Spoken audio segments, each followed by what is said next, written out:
Hey guys, Fire here from InDepth Gaming. I'm bringing you another game review. This time we're checking out Milli and Greg. This game is developed by Second Boss, published by QU Byte Interactive, and released on October 28th, 2021 for a price of $3.99. Now this is a platformer game that falls along the style of like the Super Meat Boy style games. Not like Super Meat Boy Forever, but the original Super Meat Boys that came out a few years ago. The game takes place across 4 chapters, so the woods, the city, the cave, and the factory, as well as 2 bonus chapters that you unlock. Save the mouse after beating all 4 chapters, and then secret chapter you'll unlock if you collect all the paintings, cherries, and finish all the levels in the game.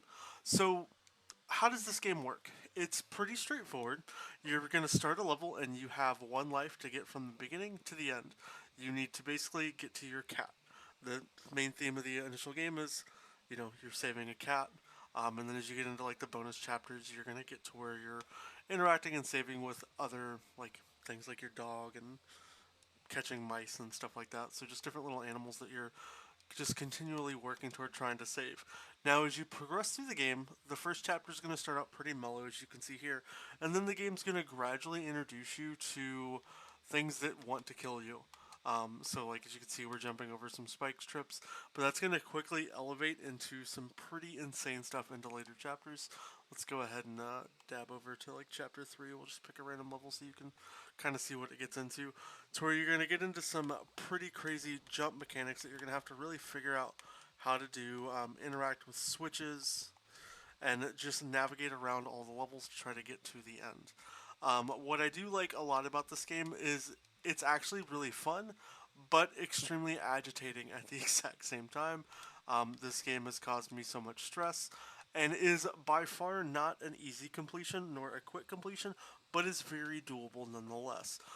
To get the full 1000, you're going to need to knock out a total of 150 levels in the game.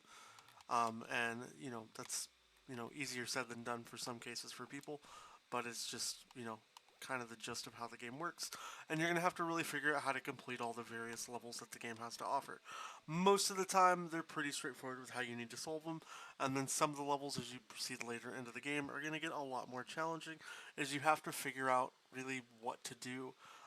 Getting into a few of the later game levels, it gets very frustrating and difficult as you have to learn how certain jumps work, how to navigate to certain things, and really use all your initial abilities in the game to get past all the levels. And a lot of them, for the most part, are going to be under 10 seconds to complete. Some of them might take you 20, 30 seconds of just trying to figure out how to really best complete them and using your abilities. Outside of your abilities in the game that you can use, you have a sort of dash that lets you go into whatever direction you want to, and then you also have a your jump, and then you just navigate with your analog stick, and that's pretty much the basis of the game. The controls are super fluid, and for the most part, I haven't had any real buggy issues with getting things to work. A lot of the time for me, it's just been trying to figure out what the mechanics are and how to really complete and push through the levels. Now, something I do really enjoy about the game is every level in the game has a leaderboard, so you can see how you stack up against all your friends or basically Xbox Live in general to see what you can compare to and try to beat the best people out there. And most of the people that have played the game right now are just content creators, so there's plenty of opportunity for some people to get in here for some pretty insane levels. Some of them get absolutely ridiculous, as you can see here. In one of the later bonus chapters, it's pretty much you screw up, you die. And you just have to really take patience and work at trying to complete everything. And you're going to use everything in your tool belt from all the jumps and mechanical options that the game has to offer to figure out how to beat these levels. And most of the time, it's don't screw up, or as you can see there, you're going to have to restart from the very beginning, and you're just going to have to continue grinding over and over. As far as achievements for the game, it's a pretty easy couple hundred gamer score. You're going to get achievements for finishing all the initial chapters, and then you have to also get all the collectibles, so the cherries, the books. Nothing is hidden in the game. It all shows you where all the collectibles are while you're playing. Once you do find the collectibles, though, they do disappear from the levels, so if you are wanting to try to nab all the collectibles and do that, know that they will disappear. You can see trackers, so if you look here at the top right when you're hovering over a level, it'll let you know if you've gotten the cherry or if you've gotten the little cat picture. And in the little highlight, you can see them. If you look here, you can see where the cat picture kind of shows up in the middle. But when you actually load into the level, they're not there. And it's just using whatever mechanics you can to figure out how to get to all those collectibles will actually allow you to knock everything out. But overall, I think this game is actually a ton of fun, despite the frustrating nature of these style of games. It still makes them, enjoyable, and it's something that I like. That it's just short burst levels, and yeah, a level might take you 5-10 seconds to complete, but you could spend 2 hours trying to beat that one level, as it's just the most agitating experience possible because you're just gonna fail and die a bunch. So, it's just as you learn the mechanics of how the game works, it'll start to become more and more fluid for you, and the game will start to get easier. I'd say a majority of the hard levels in the game really start to ramp up probably after like level 80 and then proceed forward after that.